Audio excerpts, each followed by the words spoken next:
ದೇವ್ರ ಕೈ ರುಚಿಗೆ ಲೈಕ್ ಮಾಡಿ, ಶೇರ್ ಮಾಡಿ, ಸಬ್ಸ್ಕ್ರೈಬ್ ನಮಸ್ಕಾರ ಮಾಡಿ. ವೀಕ್ಷಕರೇ, ಕಿದಿಯೂರ್ ಕೈ ರುಚಿಗೆ ಸ್ವಾಗತ.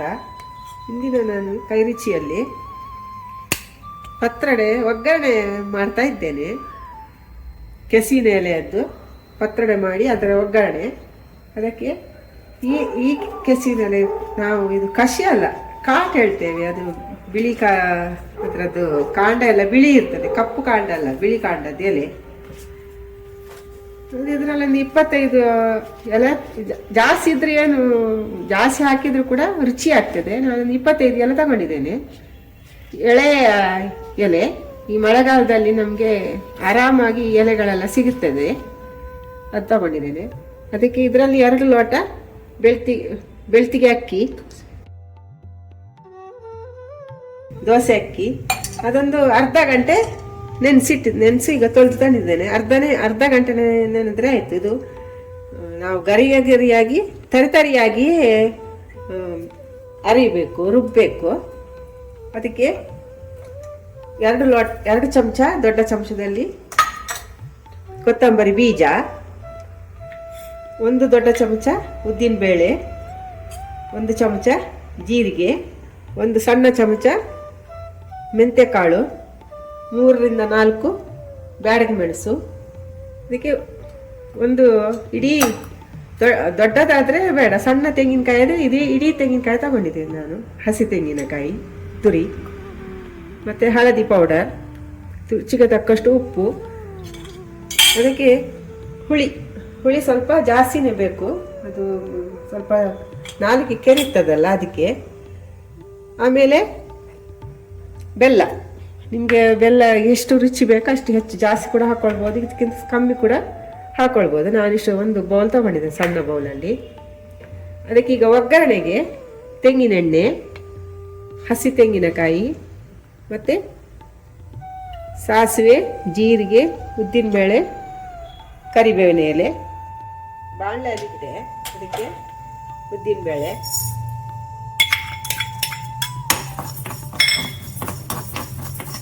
ಮತ್ತು ಮೆಂತ್ಯಕಾಳು ಎರಡನ್ನು ಚೆನ್ನಾಗಿ ಹುರಿಯಬೇಕು. ಈಗ ಇದು ನಿಮಗೆ ಅಂದರೆ ಕೆಂಪು ಅಂದರೆ ಒಂದು ಕಲರ್ ಚೇಂಜ್ ಆಗಬೇಕು. ಉದ್ದಿನಬೇಳೆ ಮತ್ತು ಮೆಂತ್ಯಕಾಳಿದ್ದು ಹಸಿ ಇರಬಾರ್ದು.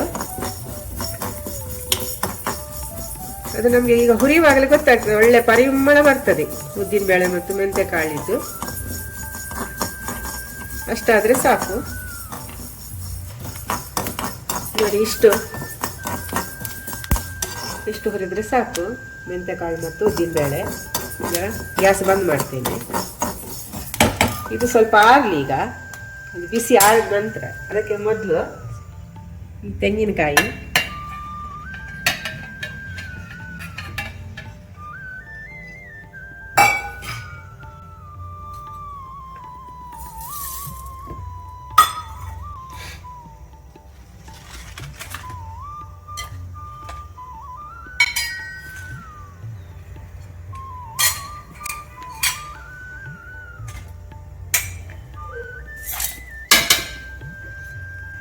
ಈ ಹುರಿದ ಉದ್ದಿನಬೇಳೆ ಮತ್ತು ಮೆಂತ್ಯಕಾಳು, ಈ ಉದ್ದಿನಬೇಳೆ ಮತ್ತು ಹುರಿದ ಮೆಂತ್ಯಕಾಳು ಹಾಕೋದ್ರಿಂದ ನಾವು ಪತ್ರೊಡೆ ತುಂಬ ಟೇಸ್ಟಾಗಿ ಬರ್ತದೆ.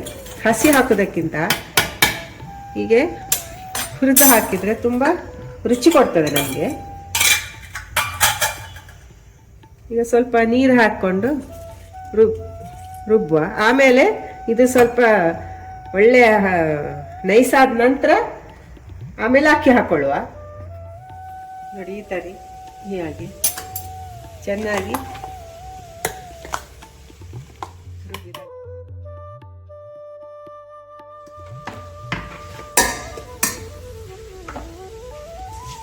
ಈಗ ಅಕ್ಕಿ ಹಾಕುವ. ಈಗ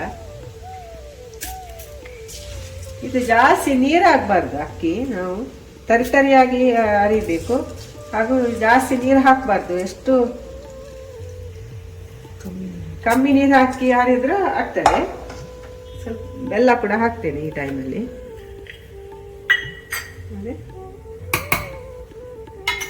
ರುಬ್ಬಿ ತರ್ತೇನೆ ಈಗ. ನೋಡಿ, ಈ ತರಿಯಾಗಿ ಅರ್ದೆ ನೋಡಿ.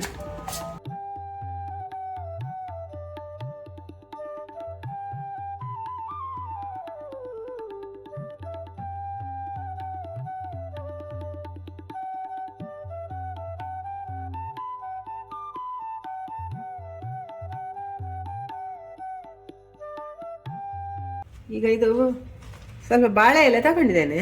ಅದ್ರ ನಾವು ಪತ್ರೊಡೆ ಮಾಡಿ ಗಟ್ಟಿ ಮಾಡಿ ಈಗ ಬೇಯಿಸಬೇಕು.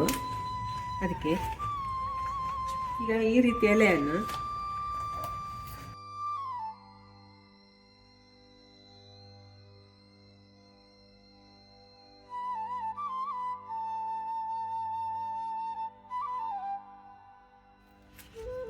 ಚೆನ್ನಾಗಿ ಈ ಥರ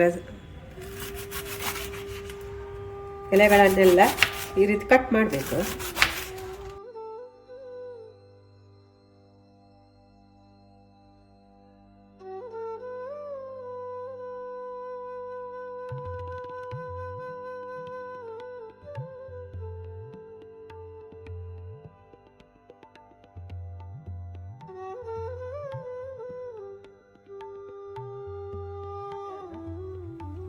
ಈ ಹಿಟ್ಟಿಗೆ ಹಾಕುವ.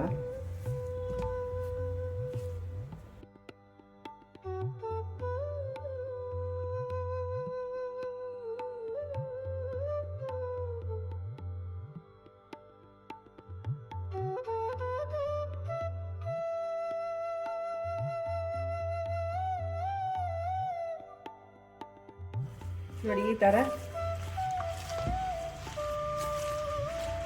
ಎಲ್ಲ ಎಲೆಗೂ ಹಿಟ್ಟು ಚೆನ್ನಾಗಿ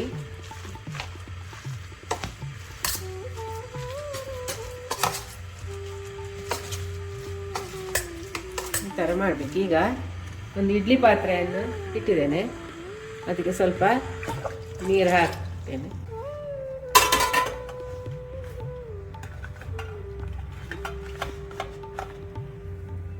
ಇದು ಒಳ್ಳೆ ಬಿಸಿ ಆಗಲಿ ನೀರು.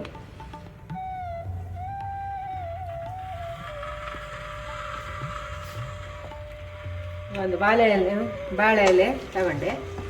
ಇವೆಲ್ಲ ಇದು ಹಿಟ್ಟಾಕಿ ಇಟ್ಟದ್ದು ಎಲೆಗಳನ್ನು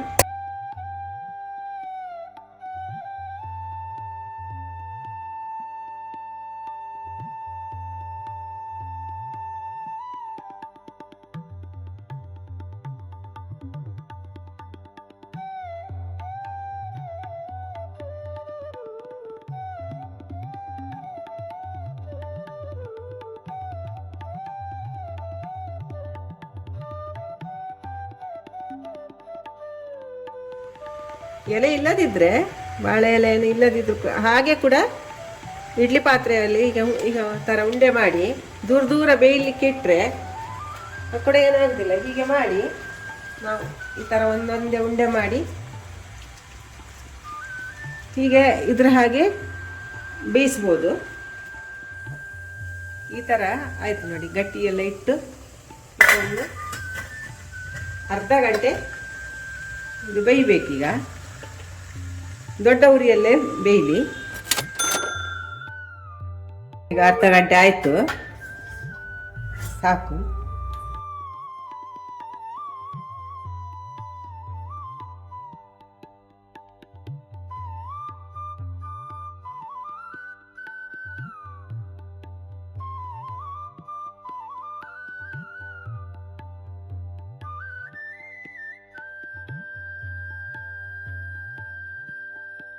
ಈಗ ಇದನ್ನು ಕಟ್ ಮಾಡಬೇಕು. ಅದೆಲ್ಲ ಬಿಸಿ ಎಲ್ಲ ಆರಬೇಕು. ಒಂದು ಬಾಣಲೆ ಇಟ್ಟೆ,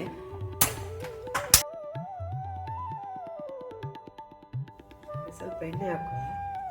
ಚಮಚದಷ್ಟು ಎಣ್ಣೆ ಹಾಕಿದೆ.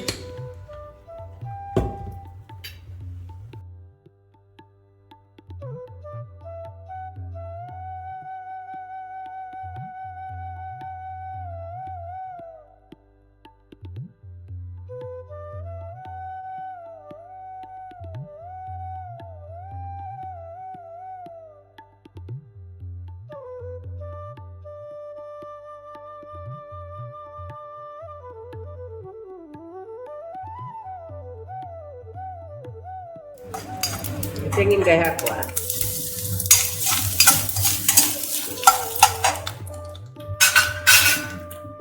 ಈಗ ನಾವು ಗಟ್ಟಿ ಮಾಡಿದ್ದೇವಲ್ಲ, ಅದನ್ನು ಈ ರೀತಿ ಕಟ್ ಮಾಡುವ.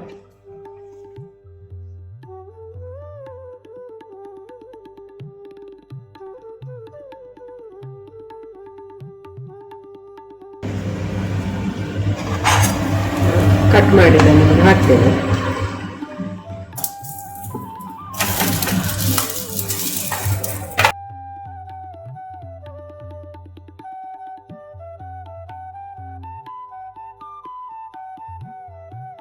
ನಾವು ಕಟ್ ಮಾಡಿದ್ವಿ ಈ ರೀತಿ. ಏನು ಇದು ಬಿಸಿ ಆಗ್ಬೇಕಂತೇನಿಲ್ಲ, ಸಾಕು. ಒಂದು 2 ನಿಮಿಷ ಇಟ್ಟು ಗ್ಯಾಸ್ ಬಂದ್ ಮಾಡಿದ್ರೆ ಆಯ್ತು. ನೋಡಿ, ಈ ತರಿಯಾಗಿ ಬರ್ತದೆ. ಅಕ್ಕಿಯನ್ನು ನಾವು ನೈಸ್ ಆಗಿ ರುಬ್ಬಾರ್ದು. ಈ ತರ ಇಡ್ಲಿಗೆಲ್ಲ ರವೆ ಹಾಕ್ತೇವಲ್ಲ, ಆ ತರ ರುಬ್ಬೇಕು.